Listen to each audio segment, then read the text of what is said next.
when we have clear values and we live them out during times of adversity, it actually increases our resilience and decreases and lowers our anxiety, burnout, depression. This is Mayo Clinic on Human Optimization, a podcast where we break down the science of human potential to help you understand how purpose-driven effort leads to high-level performance and long-term well-being. I'm Dr. Christopher Camp, Director of High Performance for the Minnesota Twins and a sports medicine surgeon with Mayo Clinic.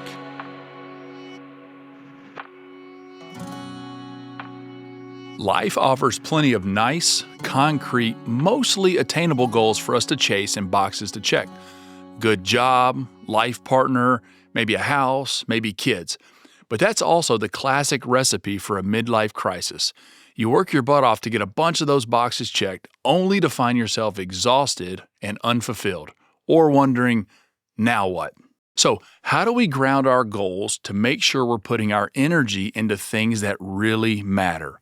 This episode, we're joined by Bridget Berkland, Manager of Employee Wellbeing at Mayo Clinic in Rochester. She's a national board-certified health and wellness coach, and she's here to help us learn to combat burnout by aligning our daily actions with our deepest personal and professional values.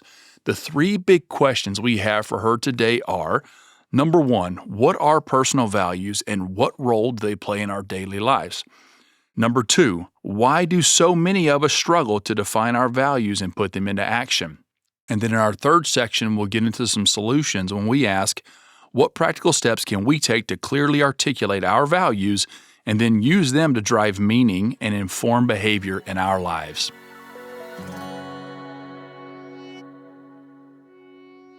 Bridget, thank you so much for joining us today. We're really excited to have you on and talk about this. Thank you, Chris. It's an honor to be here with you, and I'm grateful for the opportunity to talk with you about values. Well, I think this topic is really foundational, and it sort of sets the stage for all the other topics. So let's get started here in our first section, and I like to start with definitions. So I want to hear from you, what exactly are personal values in practical terms? So I have a simple definition and an expanded version. So the simple definition, our values are deeply held beliefs that define what matters most. I would add on to that they create a GPS of what we think, feel, do, which forms our identity to live a purpose-driven life and reach our highest potential. And that does a really good job of putting some sort of concrete terms into what I think most people feel is a very abstract thing. One of the problems with it being somewhat abstract is that it's very easy to get it confused with a lot of other things in this area. So I kind of want to ask you about a few things that I think are commonly confused for values. So can you tell me, how are values different from personal preferences? Those are things we like. And values are really what behaviors that we can apply across situations. So maybe I value, which I do, well-being. And a preference, would I like to support that well-being might be I prefer to drink green tea over some maybe sugary drink. But that preference could change throughout time. The preference could change even if the value stays the same, correct. You're saying. Okay. So next, how are values often confused with goals? So I like to say there's two different types of goals. There's doing goals that can be completed, and then there's being goals, which are ongoing. So I think values can be confused with what I call doing goals. They're time-bound. So again, say I value, which I do, growth mindset. A doing goal might be I am going to complete one training this month to support that value, or listen to one of your podcasts to grow and learn. Okay, and I've always heard that you can arrive at a goal, but you never finish living a value. Correct. Is that fair to say? It's say? ongoing, Yeah. Yes. Okay, great. All right, what about personality traits? So I know values need to be individualized, but how are they different than personality traits? So personality traits are an innate disposition. So I'm introverted, extroverted, or I'm creative. However, they can also support our values. So maybe I'm just naturally creative, and it supports my value of being, creativity in my professional and personal life. Okay, and then my last one for you. How are values different from our interest? So things that we like, enjoy, or we find interesting. So maybe temporary hobbies. So an example, if I value well-being, a temporary hobby might be like pickleball. Have you tried pickleball? I have. Okay, I've tried it. Stay out of the kitchen. I know is a rule there. I It see was why it's fun. addictive. Yes, Yeah. and it's passing interest. So maybe I'm playing pickleball for a few months and then transition to some other type of activity. So it's a temporary hobby, and that's what makes it different. Okay, great. And I think all of these things can be interconnected, right? So our interests and our hobbies and our personal traits and our preferences can all go into shaping what our values are, and probably vice versa. Our Yes, values yes. shape those things as well. Yeah. Okay. A few of the other related concepts that we talk about in addition to values are vision, purpose, and mission. And we have separate episodes dedicated to each of those. So we won't go in too deep into what those things are, but I think it's at least worth distinguishing how values are related to those things, but maybe different than. So can you define values for us? What are your thoughts on vision? How is that related? Yeah, I think in order to maybe differentiate each of those, maybe I'll just share a little bit about my personal story and how it shaped That'd be my great. values, and then just give a little definition of each of those. So Perfect. I've been at Mayo Clinic since 2007, all in the well-being space, designing, leading well-being initiatives to support our staff.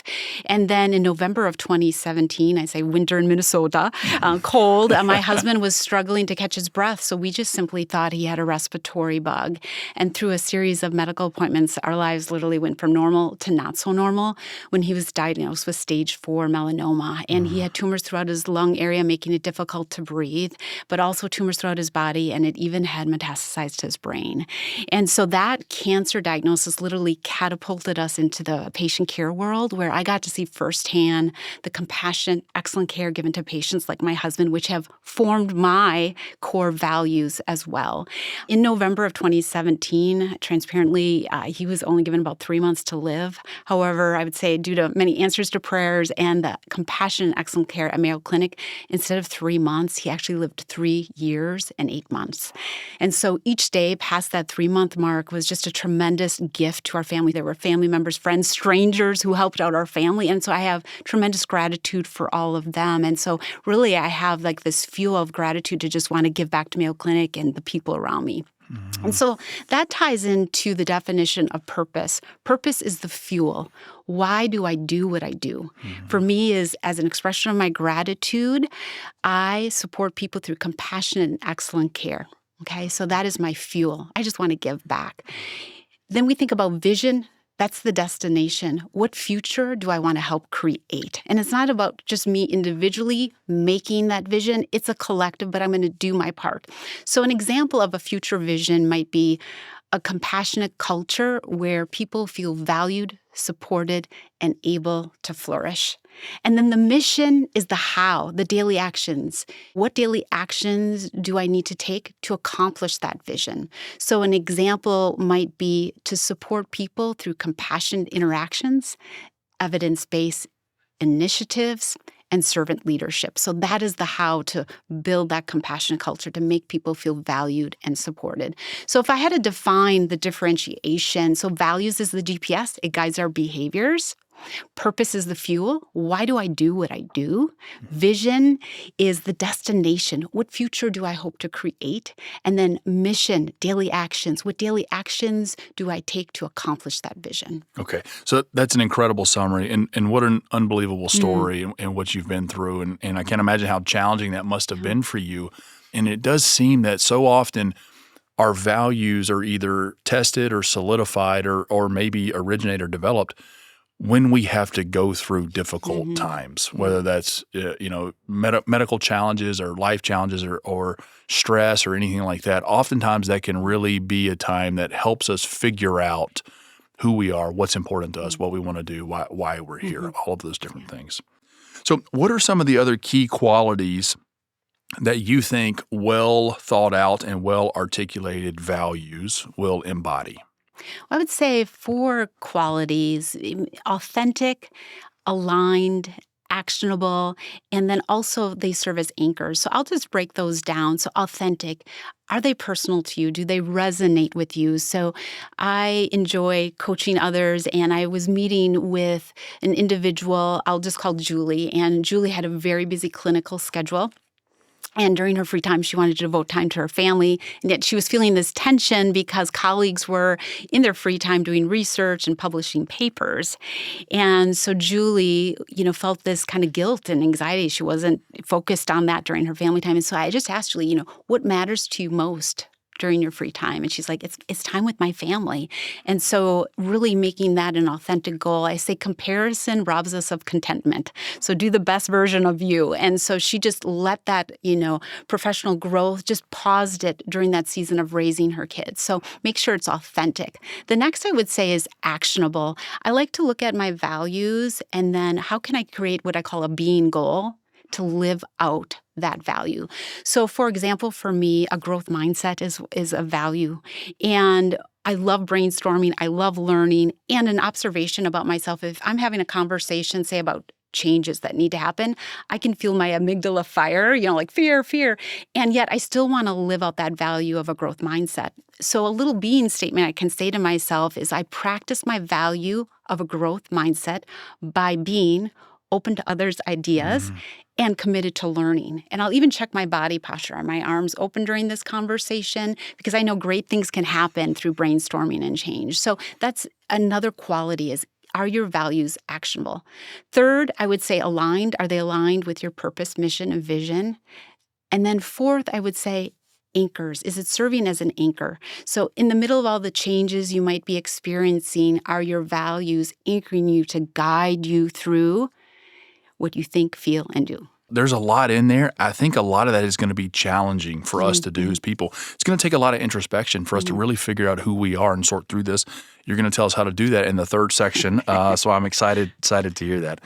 Okay, can you tell me why we should be doing this? Like, what are the benefits of having well-defined values? What's in it for me? Well, we've talked about a few. First, they can guide our behaviors. Second, they can inform our mission, vision, purpose. A few other ones I'll add is they help with energy management.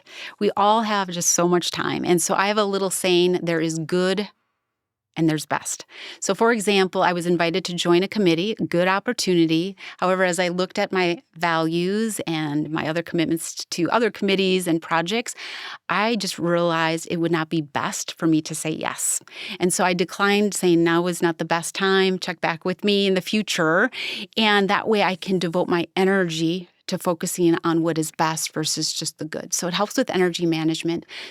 It also helps to inform our decisions. Are we going down the right path? So I have a dear friend, I'll just call Lisa, and Lisa's a leader at another organization, and she had an opportunity from her manager to take a different leadership position that would require her to move. She got to travel, and there's some luxury items, a condo, a traveling vehicle, and she was headed down that direction, thinking, yes, I'm going to take this position. And I just simply asked her, in a typical week, what do you value most? And she's like, well, time with my family. I love mentoring my staff, and I love growing through these organizations I'm involved into in my city. And I'm like, okay, play the movie forward. If you take this new position, how does it support your family? She's like, well, I'm going to be in a different state, so I'm not going to see them as much. What about mentoring? This new position does not have any mentoring opportunities. Third, what about the growth opportunities? Well, the organizations I'm currently plugged into, since I'm moving to a different state, I'm going to have to find new opportunities. So she ended up declining the position. And a few months later, I checked in and asked, how are you feeling about that decision? And she's like, I'm so grateful that I did not take it because it wouldn't truly support my values. And so that can really help us inform, are we going in the right direction? And then lastly, I'll just throw out that our values can really help us to navigate in conflict with one another because it changes our focus from positions to what really matters most to each person. So, for example, you're planning a family trip. One family member wants to register for all these shared events. The other one is like a little maybe resistant to all these activities. Just asking what matters most to you during this shared vacation. One might be saying as many shared activities and fun adventures. The other would be like stewardship of our finances. Mm-hmm. So can we find the happy medium between those values? That's a great list. So guide our behaviors, define our vision, purpose, mission, energy management, which I'm always in support of, inform our decisions, navigate conflict. And then I'm going to add one more. You mentioned this earlier, but I want to call it back out because I don't want people to miss it. I think shaping our identity, because I think our values are a way for us to intentionally set out to determine our identity beforehand, rather than doing it in a reactive way. We talk a lot about well-being. Yeah. You're a champion. You're a professional at it. Can you tell me, how are values connected to well-being? Yeah. Well, there's a few research studies. So a research study by Edwards and Cable called The Value of Value Congruence looked at when our personal values are aligned with the organization's values that we work at, it actually improves people's engagement, increases meaning and purpose. I say when your values align with your organization's values, you never have to work another day in your life because it becomes like a calling. Another study by Kevin Hochard looked at when we have clear values and we live them out during times of adversity, it actually increases our resilience and decreases and lowers our anxiety, burnout, depression. And then lastly, a recent study in 2025 in the Journal of Brain Sciences looked at, growth-orientated values. So the willingness to change or self-transcendence, which thinks of the greater good and how we're helping them, really is associated with just overall greater well-being because it improves your sense of meaning in life when you're looking at how you're helping the greater good. So those are just a few of the outcomes of how our values can help us with our well-being. So a lot of wins in the well-being column for living out our values and understanding. On this podcast, we talk a lot about how we want to increase our well-being and improve our performance simultaneously, which I think can be done.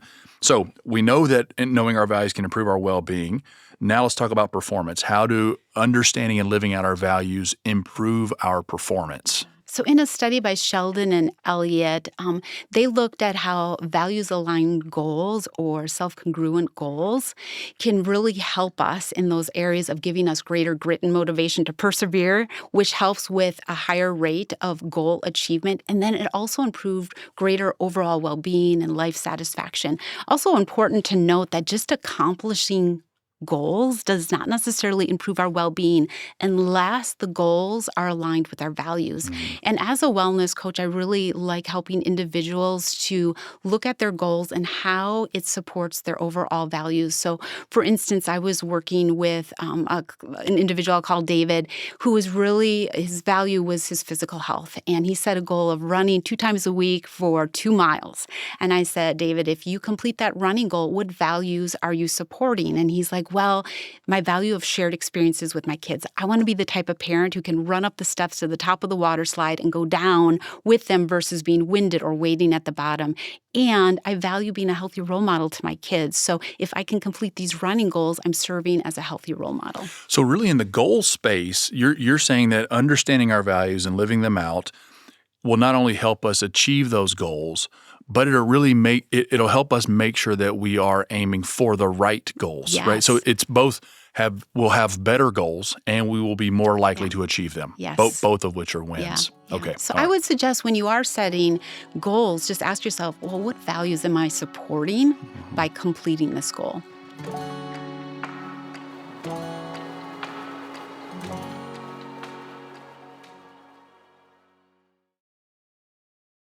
Let's jump into the second section, and we'll talk about why so many of us struggle to define our values and put them into action. So you talk to folks about this a lot. When you talk to people about it, do you feel that most of us have a clearly articulated list of values, or is it pretty rare that people have done the work to figure it out? So in my experience as a wellness coach, I would say most people find it challenging to list a core list of their values. Transparently, I've worked in the well-being space for many years, and I've had seasons where I didn't have my values clearly defined or even lost track of them because I'm on autopilot with the busyness of life. It kind of reminds me of a road trip where I think I know how to get to the destination, so I don't turn on the GPS, and I start driving, and I end up lost and going in the wrong direction. And much like my life, when I've lost track of my values, I have felt lost and have headed down the wrong direction. So I would say if you're listening to this podcast and you do not have a clear list of your values, give yourself the gift of self-compassion and just know that you're not alone, that many people do find it challenging. Yes, but the good news is, you're not in it alone, right. And you're going to give us the answer, so we're going to teach you how to do it. Okay, so in doing this, I think one of the problems is we don't fully understand them, but also I think we make a lot of mistakes in trying to figure out what our values are, a lot of misconceptions. So what are common mistakes and misconceptions you see people making when it comes to knowing and articulating their values? Well, common mistakes I see others make, and I've made myself. I'll share my list. Okay. So don't see the value in our values. So we lose sight of all the wonderful benefits of how they can help guide us, help with energy management, improve our well-being. Another second mistake is adopting values versus having them being authentic to you. So adopting the values of the culture and the people around us. And then the third mistake I would say that I've experienced is just not reviewing them, not having an intentional plan to review the values just to understand, are they actionable or, are they kind of needing a chance to be edited? This is great. And I think the concept of adopting others' values is really easy to do because if you look at a list of values or ask anybody, I'm sure, if you tell me your values, I'm going to say, oh, I like all of those things, right? Most of them are going to be admirable and positive, but that doesn't necessarily mean they're specific to me. And so you don't want to take it just because a value sounds positive and helpful doesn't necessarily mean that it's linked to your core being and who you are. So you have to be careful with that. So why do you think most of us haven't really taken the time to sit down and reflect on this and figure this out and sort it out for ourselves? Well, you said a keyword, time. It takes time and intentionality. And also, if we don't see the value and the benefits, we're not going to do it. So I think that is probably the biggest barrier. I think also as a society, it's just not something that we talk about or ask people about. It's very rare that we talk to our kids about what are your values. It's very common somebody say, what do you want to be when you grow up? Or what are your goals? Good conversations to have. But we don't say, hey, what's important to you? What makes you tick? What makes you come alive? What brings you energy? We don't really say that to young people. Very true. And so I think that's challenging. People just haven't been asked. So they don't know that it's something that they can or should be doing. And I'm often surprised when I talk to groups of highly, highly successful people and I ask them, what are your values? And we talk about there. They say, well, how do I figure those out? I don't know how to do it. And I look and say, wow, by all external metrics of the world, you've been incredibly successful. And it's amazing how far you've gotten not really knowing what your values are, which is great. Just imagine if you nail this, how much more successful you can be.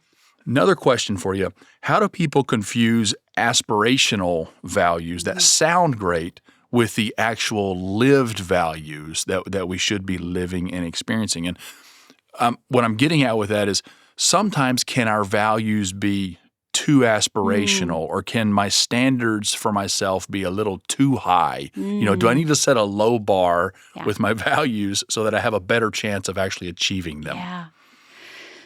So aspirational values are different than actionable values. So differentiating, aspirational are more future-related, but it's still attainable, and then actionable is what I see myself consistently doing. I think there's a concept called the zone of proximal development that they use in learning that can be applied to aspirational values. So you want it aspirational enough to provide growth, and yet actionable enough that you can attain it. And it might be in increments of like I'm 10% there, 20% there, 30% there. I can give you an example. I have on my list of values travel.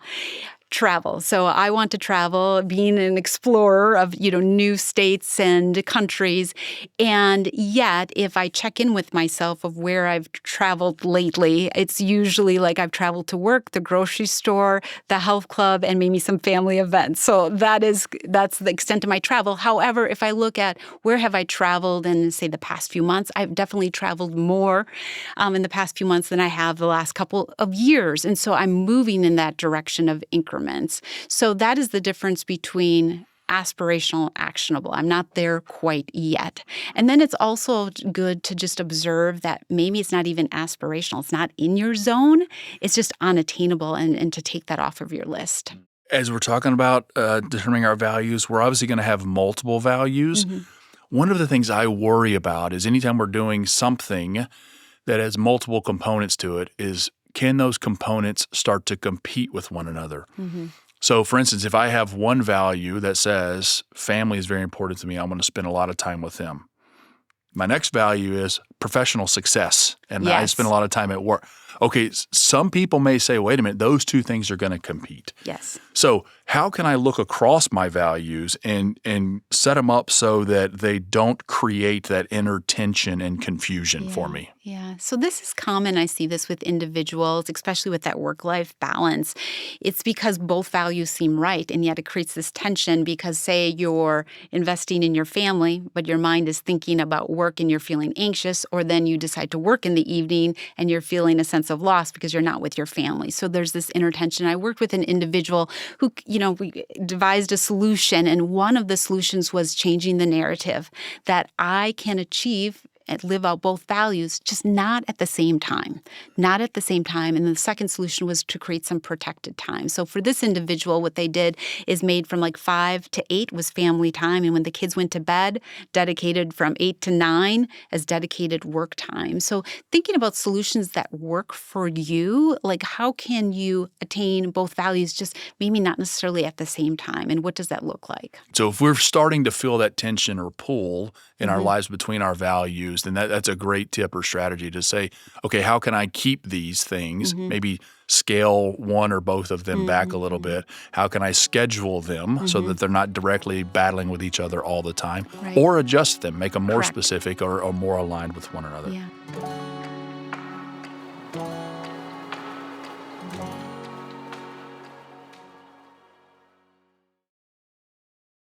So we've sort of talked about this a little bit about how people can actually do it, but let's do it formally here as we jump into the third section, where we'll talk about some practical steps that folks can take to do it. So when well done, what should a list of values look like? Is there one right way to do this, or is there some flexibility in that? Well, definitely we talked about authentic, so personal to you, and then actionable, so that you see them consistently lived out in your life.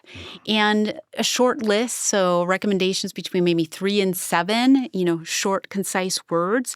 And then I would add, once you have that though, really going down to ask yourself, how can you turn these into action? Think, feel, and do. So that's where these being goals can come into play and can be very helpful. Can you tell us a little bit more about your process on how you created your own personal values, and maybe even share what some of your personal values are? Sure. So there's 5 steps. And I'll just name the steps and just define a little bit about each one. So self-awareness, step 1, just taking time to observe my story and what, energizes me or feels intrinsically rewarding. And then the second step was to gather information and just generate a list of my potential values.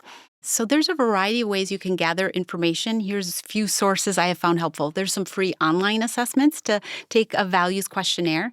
Second is just reflecting on what I call meaningful moments and pay attention to the tension.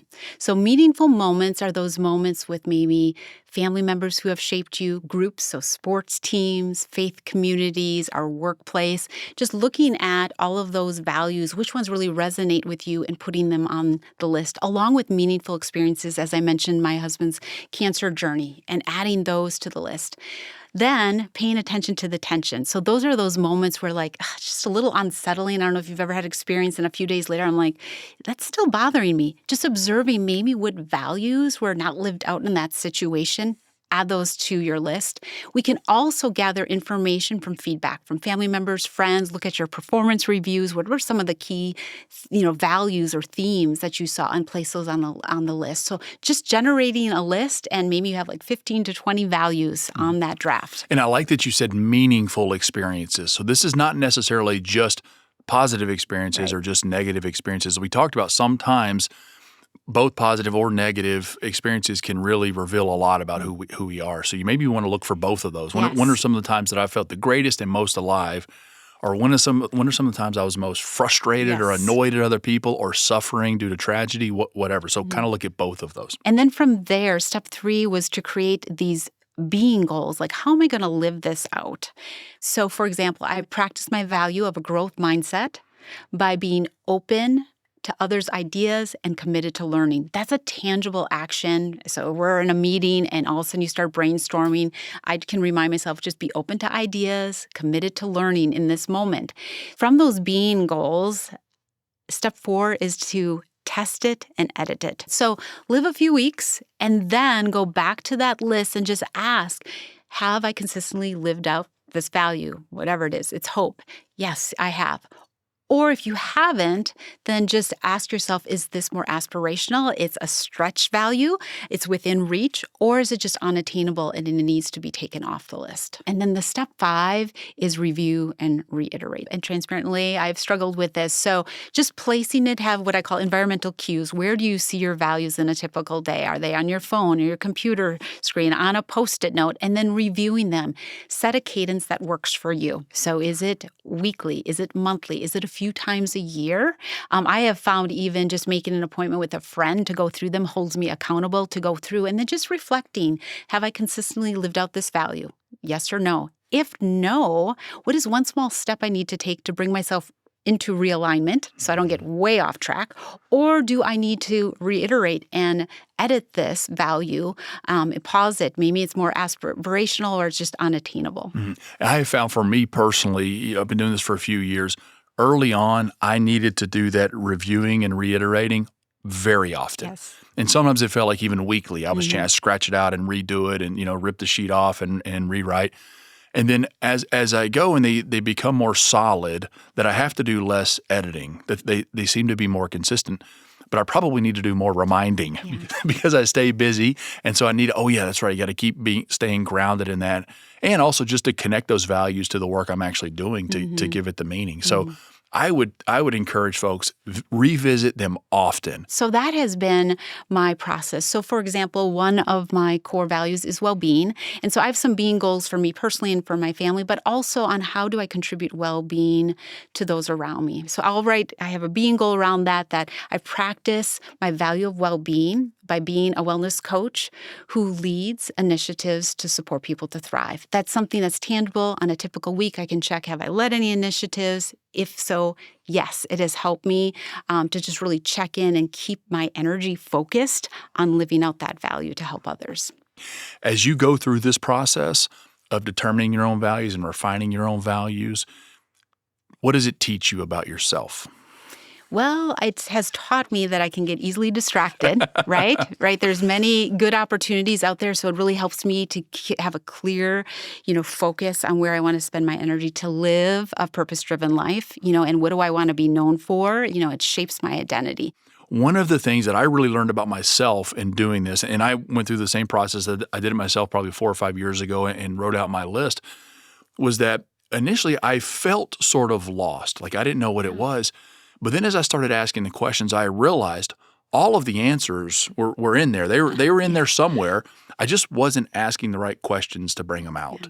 And so hopefully that may be a little bit of encouragement to our audience. If you think, I don't know where to start, I have no idea, I'm totally lost, I will tell you, the answers are in there. You just got to ask yourself the right questions to get them out and then bring it and put it down on paper. So don't be discouraged by that. I know I was initially, but I was surprised as I went through the process, like, oh, this is actually becoming pretty clear for me. And I had great clarity around it. Yeah. It took a little while. Yeah. It was a bit of a struggle, multiple versions, but it gave me phenomenal clarity that I did not anticipate. Yeah. And I'm curious, what is a core value of yours? Yeah. So for me, it was really challenging. I made some of this. I had a massive list. There's so many good things, I want to be. But ultimately, I was able to sort of boil it down to 5. Okay. So 5 main core values for me. And actually, I brought my list here today's case. So 1 is hope. Yes. Next is growth. 3rd is wisdom. 4th is joy. And the final one is simplicity. Okay. And what I mean by that, and I think another mistake we can make too is taking these words and phrases, but not really knowing exactly what they mean or how they apply to your life. I think you can make it a single word or you can make it a phrase, whatever, but it needs to be something that you really understand. So for instance, for me, hope I think of as an optimistic view of the future and confidence that things will turn out for the better, but that I have some ability to act on that and control it, and I have agency in the situation. So that inspires me to act in a way to create that positive future that I'm hoping for myself and others. Growth, my second one, is that I never want to stand still or stagnate. I always want to try to be improving or growing in whatever direction I'm going. Wisdom is an important one for me as somebody who's a physician and going through high school, college, and kind of an achiever. I wanted to be smart, and I needed to make the test score. I needed the GPA. Yes. I needed to get to the next level. But I realized smarts and intelligence are a little different than wisdom. And so I really want to make sure that I'm trying to do more than just learn material. I actually want to be wise in how I apply it to my life and how I use it. And then joy is that, to me, that's one of the core essentials that I think we all need. And that if we can't enjoy the process and we can't enjoy things, we can't find the good in what we do, then what's the purpose? Right. So I constantly try to challenge myself to look for the joy, even in the difficult times and even in the challenges. And then lastly, simplicity is my last one. And this one I recognize by looking at other people who really inspire me. And I was always fascinated by folks who could take really challenging concepts and simplify them down so that anybody could understand them. So those are my values. And I continue to revisit them and update them as we go, but it's helpful, really helpful for me. Another question I have: is it okay for my values to change over time, or should they be relatively consistent across my life? Well, research shows that some values will stay consistent over our lifetime. And as we go through transitions and changes, our life experiences shape our values. So you may have some consistent values for your lifespan and some of them that change throughout your lifespan as well. So that's why it's so important to revisit them. Okay, good. So that takes a little bit of pressure off of us as we're trying to come up with our initial list. Like this doesn't have to be, if you're 25 years old doing this, you don't have to necessarily commit to what you put down on paper until you're 85. Yes. There is going to be some room for evolution here. So don't put too much pressure on yourself. Okay, now that I actually have my list of values, how do I live them out in my everyday life? So a couple suggestions that I found helpful, like I mentioned, just having them in view. Where are you placing them to remind yourself of your GPS to guide what you think, feel, and do? Creating what we call those being goals. So I practice my value of by being and fill in the blank. What actions would you like to see yourself taking? So those are some. And then just really making sure that they align with your mission, vision, and purpose, along with reviewing them at a cadence that works for you. And so would you encourage folks that after they have really solidified their values to then take the next step in really thinking through their vision, purpose, and mission afterwards? And that, okay. And I think oftentimes those can reinforce the values and the values are reinforced. So you get this sort of positive synergy and you continue to update all of these things.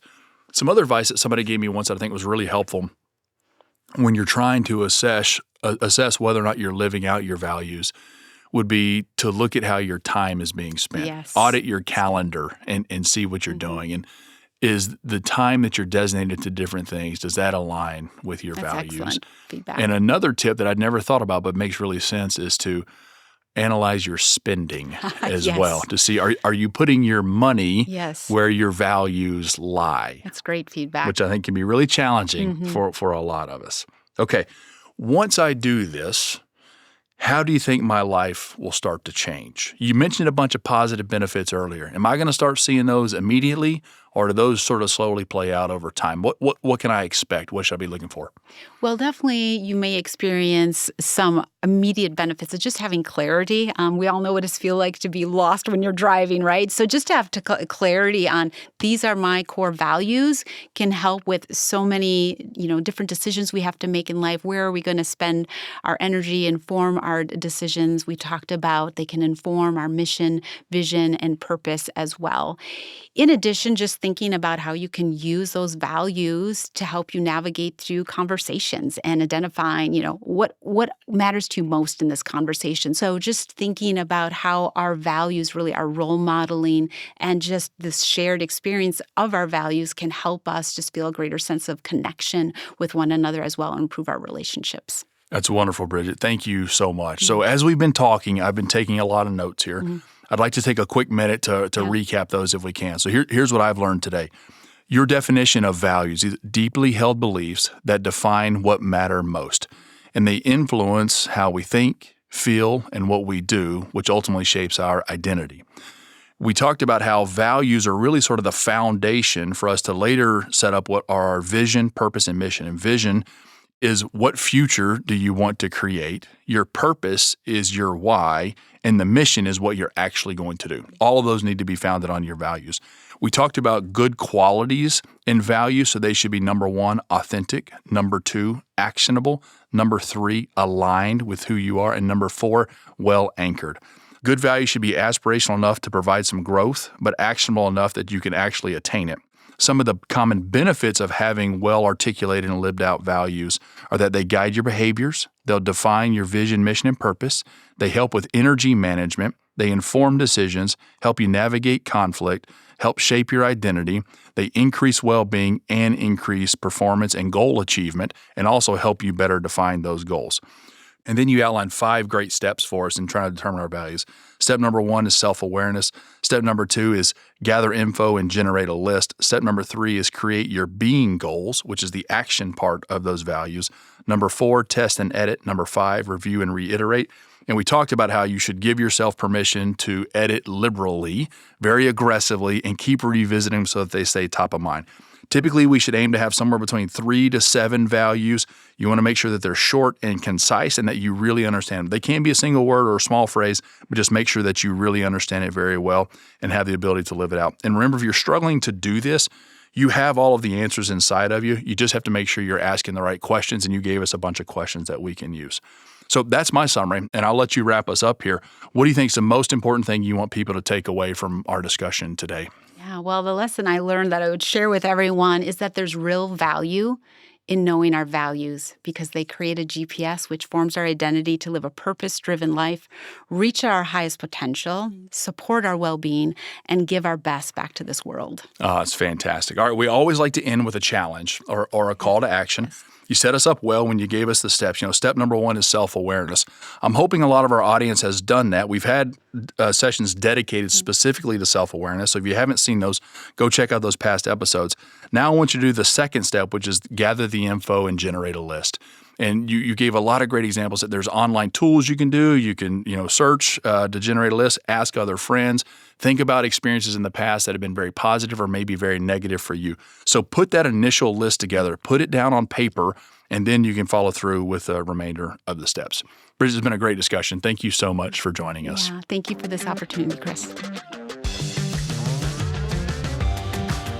If you like this episode, please share it with a friend and leave us a review on your podcast app. It really helps others find the show. Got feedback, a question, or a topic idea? Email us at optimize@mayo.edu or leave us a voicemail at 507-538-6272. We might even feature your voice on the show. For more human optimization episodes and resources, check us out online at ce.mayo.edu/optimize. Remember, long-term well-being starts with the habits you build today. Live intentionally, perform exceptionally. I'm Dr. Christopher Camp. Thanks for listening.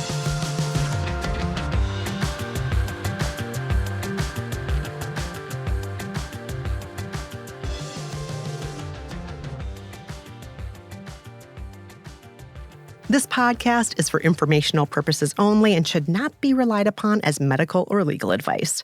Always consult with a qualified healthcare provider for any medical questions. The appearance of any guest does not imply an endorsement of them, their employer, or any entity they represent. The views and opinions are those of the speakers and do not necessarily reflect the views of Mayo Clinic. Reference to any product, service, or entity does not constitute an endorsement of or recommendation by Mayo Clinic.